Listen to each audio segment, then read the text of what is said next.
হর হর মহাদেব, জয় মা পার্বতী। নমস্কার দর্শক বন্ধুরা, 2026 সালে শ্রাবণ মাসে দ্বিতীয় সোমবার পড়েছে বাংলার 10ই শ্রাবণ, ইংরাজির 27শে জুলাই। আজকের এই ভিডিওতে আপনারা দেখবেন ও জানবেন শ্রাবণ মাসে দ্বিতীয় সোমবারে শিব পূজার সঠিক পদ্ধতি। শ্রাবণে দ্বিতীয় সোমবার শিবলিঙ্গে কোন শস্য অর্পণ করলে মহাদেবের বিশেষ কৃপা লাভ করবেন এবং এর ফলাফলই বা কী। শিবলিঙ্গে জল ঢালার সঠিক পদ্ধতি, যা অধিকাংশ মানুষই জানেন না, এবং শ্রাবণ সোমবার ব্রত উপবাস করে কি খাবেন ও খাবেন না বিস্তারিত। আপনারা দেখছেন সিংহরায় ডোরবেল। সকল দর্শক শ্রোতাকে স্বাগত জানিয়ে আমরা মূল আলোচনায় প্রবেশ করছি। শ্রাবণের দ্বিতীয় সোমবার ভোরে ঘুম থেকে উঠে স্নান করে পরিষ্কার বস্ত্র পরিধান করুন। সম্ভব হলে সাদা, গেরুয়া বা সবুজ রঙের বস্ত্র পরুন। তারপর আপনি বাড়িতে বা মন্দিরে যেখানেই শিবলিঙ্গে জল ঢালবেন, উপকরণ একই হবে এবং নিয়মও একই। প্রথমে শুদ্ধ জল দিয়ে শিবলিঙ্গে অভিষেক করুন। তারপর একে একে দুধ, দই, ঘি, মধু, চিনি, পঞ্চামৃত অর্পণ করুন। পঞ্চামৃত অর্পণ হয়ে গেলে আবার শুদ্ধ জল দিয়ে মহাদেবের অভিষেক করুন। মহাদেবের অভিষেকে গঙ্গা জল অবশ্যই রাখবেন। শিবলিঙ্গে জল ঢালা হয়ে যাওয়ার পর বেলপাতা, ধুতুরা, আকন্দ ফুল, শ্বেত চন্দন ইত্যাদি অর্পণ করুন। শিবলিঙ্গে গোটা ফল ছুঁয়ে রাখতে হয়। সেই গোটা ফলের মধ্যে অবশ্যই একটি বেল ফল রাখবেন, কারণ বেল পাতা ও বেল ফল ছাড়া কিন্তু শিব পুজো অসম্পূর্ণ। এবং শিবলিঙ্গে জলাভিষেকের সময় এই উপকরণগুলি অর্পণের সময় নমঃ শিবায় মন্ত্র নিরন্তর ভক্তি ভরে জপ করবেন।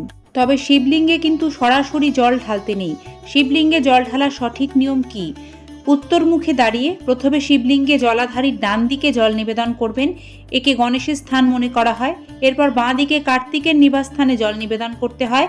তারপর জলাধারীর মাঝের স্থানে জল নিবেদন করুন, এটি অশোক সুন্দরী স্থান। এরপর হস্ত কমলে বা সেই স্থানে শিবলিঙ্গে জল নিবেদন করুন যার ওপর শিবলিঙ্গ রয়েছে। একে মাতা পার্বতীর স্থান মনে করা হয়।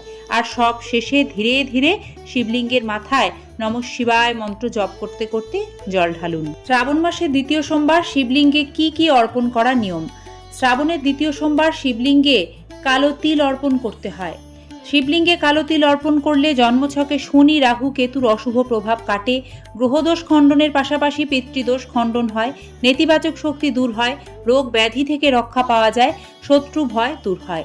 এর পাশাপাশি শ্রাবণের দ্বিতীয় সোমবার শিবলিঙ্গে আঁখি গুড় নিবেদন করুন। এতে ঋণের বোঝা থেকে মুক্তি পাবেন, মহাদেবের বিশেষ কৃপা লাভ করবেন। পুজো শেষে শিবলিঙ্গের সামনে একটি অখণ্ড ঘিয়ের প্রদীপ জ্বালাবেন।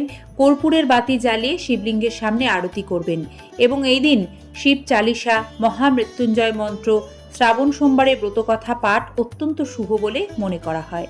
এবার প্রশ্ন, শ্রাবণ সোমবারে উপবাস করে কি খাবেন ও খাবেন না ও উপবাস কতক্ষণ থাকতে হবে? শ্রাবণ সোমবার উপবাস পালন করে ব্রতী কি খাবেন ও খাবেন না, এটা অনেকাংশে নির্ভর করে যিনি ব্রত করছেন তার শারীরিক অবস্থার ওপর। কিন্তু নিয়ম অনুযায়ী শিব পুজোর উপবাসে ফল, দুধ, সাবুদানা এগুলো খেতে হয়। আর শস্য দানা, আমিষ খাবার, সাধারণ নুন এগুলি বর্জন করতে হয়। এছাড়াও সেঁকা পোড়া কোনো খাবার খাওয়া যায় না। তাই শিব পুজোর উপসে ভুল করেও রুটি খাবেন না। আর বিশেষ কোনো কারণে যদি আপনি এই উপবাস বিধি শ্রাবণ সোমবারে পালন করতে না পারেন, তাহলে কিন্তু শ্রাবণ সোমবার করে নিরামিষ আহার অবশ্যই গ্রহণ করবেন। ভুলেও আমিষ খাওয়া যাবে না। এবং শ্রাবণ সোমবারে সূর্যাস্তের পর আরতি করে উপবাস ভঙ্গ করতে পারেন। সন্ধ্যায় আপনার বাড়িতে বা শিব মন্দিরে গিয়ে একবার আরতি করুন, কারণ শিব পুরাণ মতে শিব পূজার জন্য সর্বশ্রেষ্ঠ সময় প্রদোষকাল, অর্থাৎ সন্ধ্যাবেলা। দর্শক বন্ধুরা, শিব পূজার বিশেষ কয়েকটি বিধিনিষেধ আছে যেগুলি অবশ্যই মানা দরকার। যেমন শিবলিঙ্গ কখনো প্রদক্ষিণ করতে নেই, সবসময় উত্তর দিকে মুখ করেই শিবলিঙ্গে জল ঢালতে হয়। শিব পূজায় কখনো কেতকী ফুল, চাপা ফুল, হলুদ, সিঁদুর, তুলসী পাতা, শঙ্খ দিয়ে জল নিবেদন ভুলেও করবেন না। মহাদেব হলেন আশুতোষ, তিনি অল্পেই সন্তুষ্ট। শ্রদ্ধা, ভক্তি, শুদ্ধ মনে তার পুজো করতে হবে। নিয়মের সঙ্গে তার প্রতি পূর্ণ সমর্পণ, আস্থা আর আন্তরিকতাই মহাদেবের সবচেয়ে প্রিয় উপকরণ, আর যে উপকরণে তিনি ভক্তের সকল মনোবাঞ্ছা পূর্ণ করেন। চলুন একসাথে সকলে মিলে বলি, হর হর মহাদেব, জয় মা পার্বতী।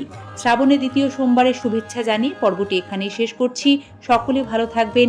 মহাদেব ও মাতা পার্বতীর কৃপায় সকলের মঙ্গল হোক। ধন্যবাদ। নমস্কার।